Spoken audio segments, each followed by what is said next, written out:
Welcome to మనపటి videos. JEE mains exam మీరు ఎంత ప్రిపేర్ అయినప్పటికీ జేఈ మెయిన్స్ ఎగ్జామ్ డే రోజు కొన్ని మిస్టేక్స్ వల్ల మీకు కంప్లీట్గా మెయిన్స్ ఎగ్జామ్లో మార్కులు చాలా తగ్గిపోతాయి.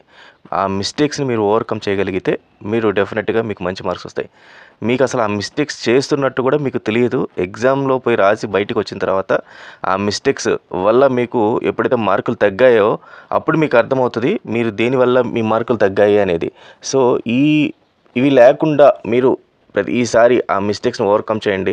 ఖచ్చితంగా మీకు మంచి మార్కులు వస్తాయి. ఎవ్రీ ఇయర్ మేము ఈ స్టూడెంట్స్కి చెప్తూనే ఉంటాము, కానీ చాలామంది మళ్ళీ మాకు కామెంట్స్లో పెడుతూ ఉంటారు దానివల్ల మాకు కొన్ని మార్కులు పోయాయని. సో ఆ మిస్టేక్స్ ఏంటో 1 by 1 ఒక్కొక్కటిగా మనం కవర్ చేద్దాము. సో వీడియోని స్కిప్ చేయకుండా చూడండి. అలాగే ఫస్ట్ టైం వచ్చిన యూజర్స్ ఛానల్ని సబ్స్క్రైబ్ చేసుకోండి. జేఈకి సంబంధించి నెక్స్ట్ కమింగ్ వీడియోస్ అన్నీ కూడా మీకు చాలా యూస్ఫుల్ ఉంటాయి. అలాగే కొన్ని ఇంపార్టెంట్ డాక్యుమెంట్స్ టెలిగ్రామ్లో పెట్టున్నాను, జాయిన్ అవ్వండి, వాటిని అక్కడి నుంచి డౌన్లోడ్ చేసుకోండి.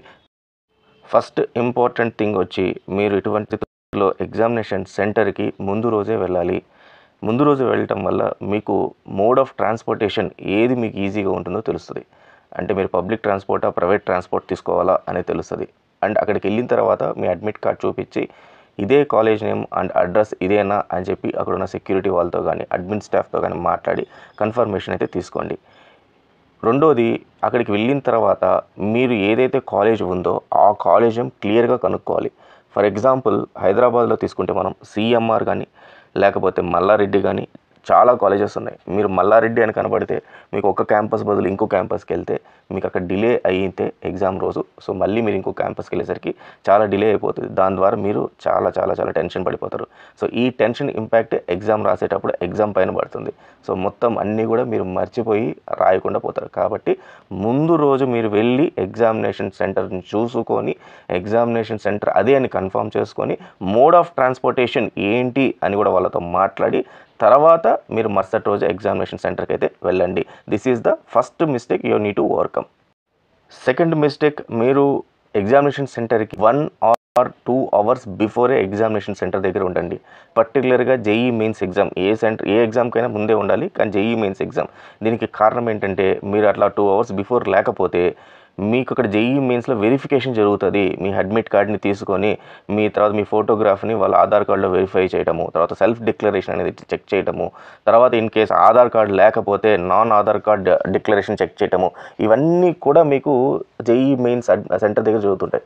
సో ఇక్కడ మీకు 1 hour మీరు లేట్గా రావటం వల్ల, అంటే ఆన్ టైం మీరు ఎగ్జామినేషన్ సెంటర్కి రావటం వల్ల ఒక 5 నిమిషాలు మీకు లేట్ అయినా కూడా హడావిడిగా మీరు సెంటర్ లోపలికి వెళ్ళటము, సిస్టమ్ మీకు అలొకేట్ చేయటము, సిస్టంలో పోయి కూర్చోగానే మీ సిస్టమ్ ఆన్ అయిపోయి మీ పాటికి మీకు ఎగ్జామ్ అనేది స్టార్ట్ అయిపోయి మీకు క్వశ్చన్స్ అన్నీ మీకు కనబడిపోతాము స్క్రీన్ పైన. దాంతో మీకు టెన్షన్ స్టార్ట్ అయిపోయి వచ్చిన క్వశ్చన్స్కి కూడా ఆన్సర్స్ అన్నీ కూడా మర్చిపోతుంటారు.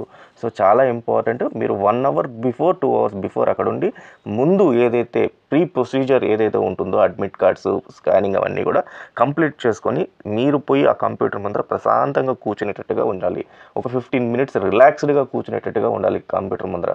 తర్వాత మీకు ఎగ్జామినేషన్ అనేది స్టార్ట్ అవుద్ది. స్టార్ట్ అయిన తర్వాత మీకు చాలా రిలాక్స్గా ఉంటారు కాబట్టి ఆ ఎన్విరాన్మెంట్ని మీరు ఆల్రెడీ ఫీల్ అవుతారు కాబట్టి ఇంకా మీకు ఎక్కడ ఏ టెన్షన్ లేకుండా రాని క్వశ్చన్స్ కూడా మీకు వచ్చినట్టు అనిపించి మీరు ఖచ్చితంగా మంచి మార్కులు అయితే తెచ్చుకోగలుగుతారు. This is the most valuable second tip.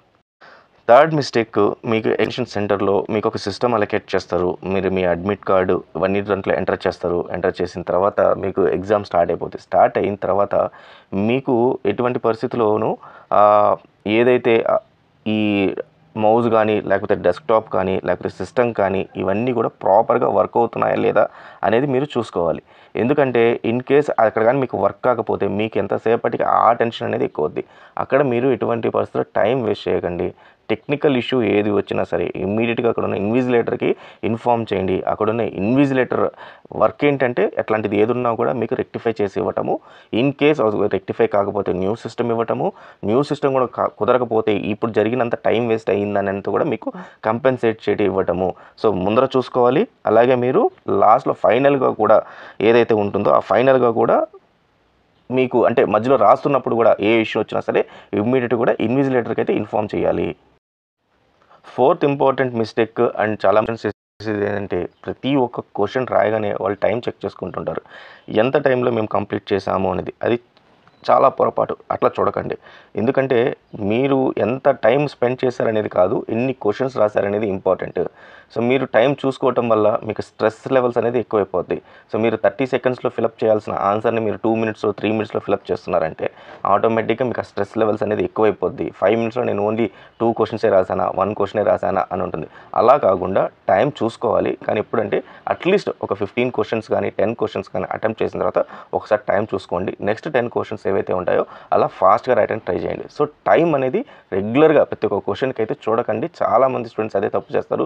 Time management కావాలి అనేది ఇంపార్టెంట్, కానీ అట్లా ప్రతి ఒక్క క్వశ్చన్కి చూసుకుంటూ పోవటం వల్ల మీరు అక్కడ టైం మేనేజ్ కాదు కదా, స్ట్రెస్ లెవెల్స్కి ఎక్కువై క్వశ్చన్స్కి వచ్చే ఆన్సర్స్ కూడా చాలా మిస్ అయిపోతారు. సో క్వాలిటీ అనేది మనకి చాలా ఇంపార్టెంట్. క్వాంటిటీ ఆఫ్ క్వశ్చన్స్ రాయడం అనేది ఇంపార్టెంట్. కాబట్టి ముందు ఆ క్వశ్చన్స్ని ఎలా రాయాలనేది నేర్చుకోండి. This is the 4th mistake you need to overcome. Next very important thing, ఇది చాలామందికి తెలిసి ఉంటుంది, మళ్ళీ మీరు ఒకసారి గుర్తు తెచ్చుకోండి. ఎగ్జామినేషన్ సెంటర్లో కూర్చోగానే మీరు ఎగ్జామ్ స్టార్ట్ అవ్వగానే మీరు ఎగ్జామ్ ఏదైతే సబ్జెక్ట్స్ ఉంటాయో దాంట్లో ఫస్ట్, సెకండ్, థర్డ్, ఫోర్త్ అని క్వశ్చన్స్ ఇస్తే అవి ఆర్డర్లో రాయాలని రూల్ ఏం లేదు. సో మీరు ఆర్డర్లో కాకుండా ఎనీ సబ్జెక్ట్ ఎనీ టాపిక్ ముందు మీరు స్టార్ట్ చేయొచ్చు. మీకు రాని క్వశ్చన్స్ అన్నింటినీ స్కిప్ చేసుకుంటే వెళ్ళిపోయి మీకు వచ్చిన క్వశ్చన్స్ ఏదైతే ఉంటుందో వాటి నుంచి స్టార్ట్ చేస్తూ వెళ్ళిపోండి. అంతే తప్పితే నేను ఆర్డర్లో రాయాలి, ఇది ఆన్లైన్ ఎగ్జామ్ కాబట్టి ఆర్డర్లో రాస్తేనే అది తీసుకుంటుంది అని ఏమీ ఉండదు. మళ్ళీ మీరు బ్యాక్ రావచ్చు, మళ్ళీ బ్యాక్ వచ్చి దాన్ని అటెంప్ట్ చేయొచ్చు. సో కాబట్టి ఆ మిస్టేక్ అయితే మీరు చేయకండి. రాని క్వశ్చన్స్ దగ్గర టైం వేస్ట్ చేసి మీరు వచ్చిన క్వశ్చన్స్ని కూడా మిస్ చేసుకోకండి. నెక్స్ట్ మిస్టేక్, చాలామంది స్టూడెంట్స్ ఎగ్జామ్స్ కానీ వాళ్ళకి కంటిన్యూగా ఒక 10 క్వశ్చన్స్ టఫ్ క్వశ్చన్స్ వచ్చాయి అనుకుందాం. ఈ టఫ్ క్వశ్చన్స్ రాగానే ఇంకా వాళ్ళు డిసప్పాయింట్ అయిపోతుంటారు, డిస్కరేజ్ అయిపోతుంటారు. అరే మనము ఇంత కష్టపడి చదివాము, వచ్చిన క్వశ్చన్స్ అన్నీ కూడా చాలా టఫ్గా ఉంది, పోయింది ఈసారి అని మాత్రము ఆ పర్సెప్షన్లో ఎగ్జామ్ని చూడకండి. ఎందుకంటే జేఈ ఎగ్జామ్ని ఎలా డిజైన్ చేస్తారంటే మీకు క్వశ్చన్స్ని 3 ప్యాటర్న్స్లో వాళ్ళు ఇవ్వడం జరుగుతుంది. ఒకటి tough questions, medium and easy questions. ఆ ఈజీ క్వశ్చన్స్ ఎక్కడున్నాయో తెలియదు. సో మీరు ఎప్పుడైతే ఫస్ట్ స్టార్టింగ్లోనే ఒక 10 క్వశ్చన్స్ 5 క్వశ్చన్స్ 7 క్వశ్చన్స్ చూసి చాలా టఫ్గా ఉన్నాయని డిస్కరేజ్ అయిపోతే మీకు ఈజీ క్వశ్చన్స్ వచ్చిన తర్వాత కూడా వాటిని చూసిన తర్వాత కూడా మీరు అదే మైండ్ సెట్తో ఉంటారు. కాబట్టి ఇవి కూడా టఫ్ అనే ఫీలింగ్కి వచ్చి వచ్చిన ఆన్సర్లు కూడా మిస్ చేస్తారు. కాబట్టి ఆ మైండ్ సెట్ తీసేసి నాకు అన్ని ఈజీ క్వశ్చన్సే వస్తున్నాయి, ఇది ఫస్ట్ మీకు టఫ్ వచ్చింది, పర్లేదు, ఇది నెక్స్ట్ స్కిప్ చేద్దాం, నాకు easy question next coming easy క్వశ్చనే అనే మైండ్ సెట్తో పాజిటివ్గా నెక్స్ట్ క్వశ్చన్ కోసం వెయిట్ చేయండి. ఈజీ క్వశ్చన్స్ వస్తాయి. సో ఆ ఈజీ క్వశ్చన్స్ ఒకసారి వచ్చిన తర్వాత టఫ్ క్వశ్చన్స్ని అటెంప్ట్ చేయండి. ఆటోమేటిక్గా మీకు వచ్చే టఫ్ అనిపించే క్వశ్చన్స్ కూడా ఆన్సర్స్ అయితే ఈజీగా రాయగలుగుతారు. నెక్స్ట్ ఇంపార్టెంట్ మీకు టిప్ ఇది. అండ్ ఈ మిస్టేక్ని ఎటువంటి పరిస్థితుల్లో మీరు అనుభవించకండి, ఈ మిస్టేక్ని చేయకండి. అంటే మీరు క్వశ్చన్స్ రాస్తూ ఉంటారు అనుకుందాం. సే ఫర్ ఎగ్జాంపుల్ మీకు ఫస్ట్ టాప్ 10 క్వశ్చన్స్ మీకు టఫ్గా వచ్చింది, తర్వాత మీరు వరుసగా 5 ఈజీ వచ్చాయి, ఈ 5 అటెంప్ట్ చేసేసారు. ఇప్పుడు 15లో టోటల్గా ఎన్ని క్వశ్చన్స్ రాశారు? మీరు 5 క్వశ్చన్స్ రాస్తారు. ఇది మీకు అర్థమైపోద్ది. అంటే అవుట్ ఆఫ్ 50 నేను 5 క్వశ్చన్స్ రాశాను. మళ్ళీ నెక్స్ట్ క్వశ్చన్స్ రాస్తుంటారు.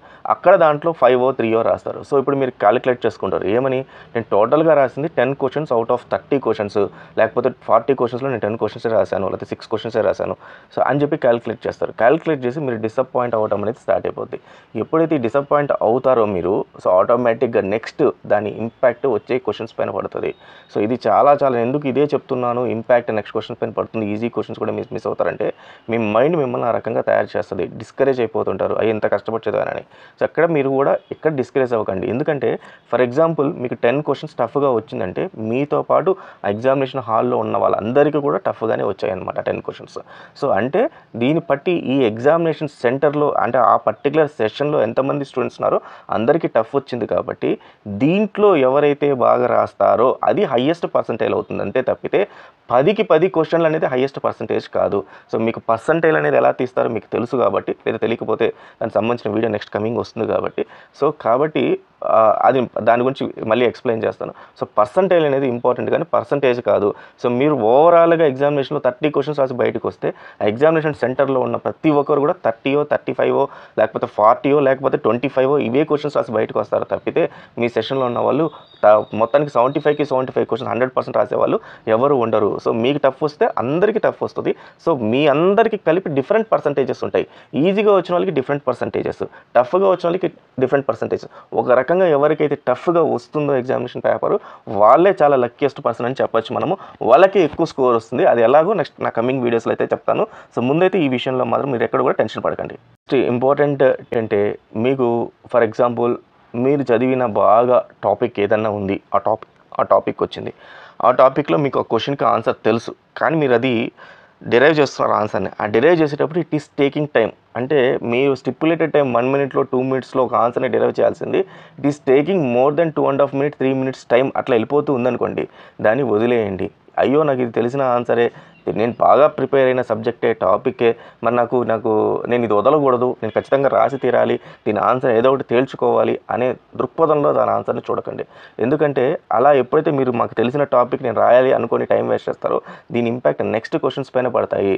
సో మనకు తెలిసినప్పటికీ టైం అనేది చాలా ఇంపార్టెంట్ కాబట్టి ఎక్కువ టైం తీసుకోకూడదు, కాబట్టి దాన్ని వదిలేసేసి నెక్స్ట్ క్వశ్చన్కి అయితే వెళ్ళిపోండి.